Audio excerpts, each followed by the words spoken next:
Brought to you by Agilus Diagnostics.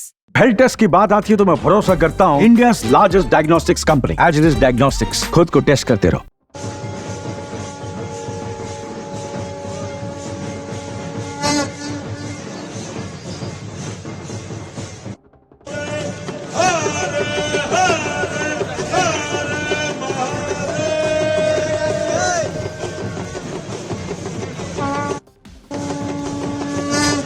Bangladesh में हिंदुओं पर हो रहे अत्याचार का गुस्सा भारत में जबरदस्त बढ़ रहा है। एक एक कर हर कोई अब बांग्लादेश में हो रही हिंसा के खिलाफ अपनी बात रख रहा है। बागेश्वर धाम पंडित धीरेन्द्र शास्त्री के बाद अब भारतीय जनता पार्टी के बड़े नेता और इसके साथ साथ भारतीय विदेश मंत्रालय के अलावा बड़े से बड़े धर्मगुरु, यहाँ तक कि आंध्र प्रदेश के डिप्टी सीएम पवन कल्याण भी खुलकर बांग्लादेश के खिलाफ आवाज उठा रहे हैं। इस बार भारत की लड़ाई बांग्लादेश की सरकार के खिलाफ नहीं, लेकिन बांग्लादेश में हिंदुओं पर हो रहे अत्याचार के खिलाफ जरूर नजर आ रही है।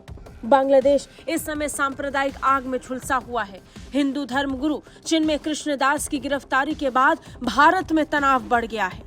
हिंदुओं पर हो रहे अत्याचार को लेकर भारत में हिंदुओं का गुस्सा उबाल मार रहा है और इन सब के बीच आंध्र प्रदेश के डिप्टी सीएम बांग्लादेश को इतिहास याद दिला रहे हैं। आंध्र प्रदेश के डिप्टी सीएम पवन कल्याण ने बांग्लादेश पुलिस द्वारा हिंदू धर्मगुरु और इस्कॉन के प्रमुख पुजारी चिन्मय कृष्णदास की गिरफ्तारी की निंदा की है।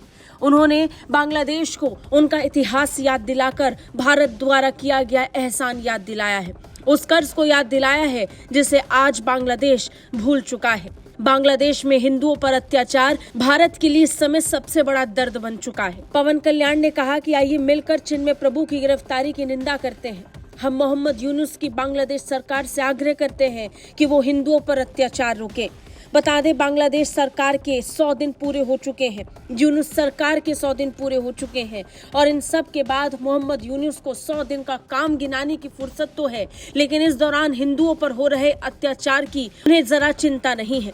कितनी अजीब बात है कि पूरे वेस्टर्न वर्ल्ड ने मिलकर उन्हें नोबेल पीस प्राइज दिया, लेकिन आज बांग्लादेश में अल्पसंख्यकों पर अत्याचार पर वो आंख मूंद कर बैठे हैं। पवन कल्याण ने पूरे मामले को लेकर ट्वीट किया। ट्वीट में उन्होंने बांग्लादेश से आग्रह किया कि वो हिंदुओं पर हो रहे अत्याचार को रोक ले। उन्होंने कहा कि बांग्लादेश के गठन के लिए हमारे जवानों ने अपना खून बहाया है, हमारे संसाधन खर्च हुए हैं, हमारे जवान शहीद हुए हैं। हमारे हिंदू भाइयों और बहनों को जिस तरह से निशाना बनाया जा रहा है उससे हम व्यथित हैं। हम संयुक्त राष्ट्र से इस मामले में हस्तक्षेप करने का अनुरोध करते हैं। ये भी अजीब बात है कि जिस संयुक्त राष्ट्र को भारत में अल्पसंख्यकों पर हो रहे अत्याचार का खूब दर्द होता है, उसे आज बांग्लादेश में हो रही हिंसा पर आंख मूंदनी है। महीनों बीत चुके हैं, लेकिन आज तक संयुक्त राष्ट्र को बांग्लादेश में हो रही हिंसा की सुध लेने तक की फुर्सत नहीं है। बांग्लादेश में कैसे अल्पसंख्यक निशाने पर हैं, उन्हें गिरफ्तार किया जा रहा है, मोहम्मद यूनुस की सरकार द्वारा उन्हें घेरा जा रहा है, ये सब आज संयुक्त राष्ट्र को दिखाई नहीं पड़ रहा, लेकिन भारत को दिख रहा है। भारत भी इससे गुस्से में है। भारत के विदेश मंत्रालय की तरफ से भी इसे लेकर बयान जारी किया गया था।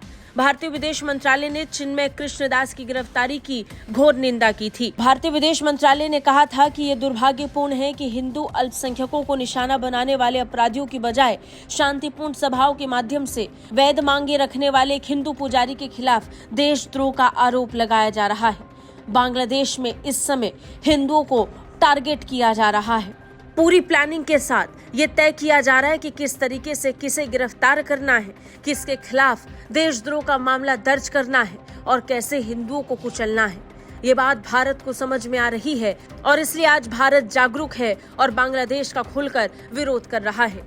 ब्यूरो रिपोर्ट, भारत तक।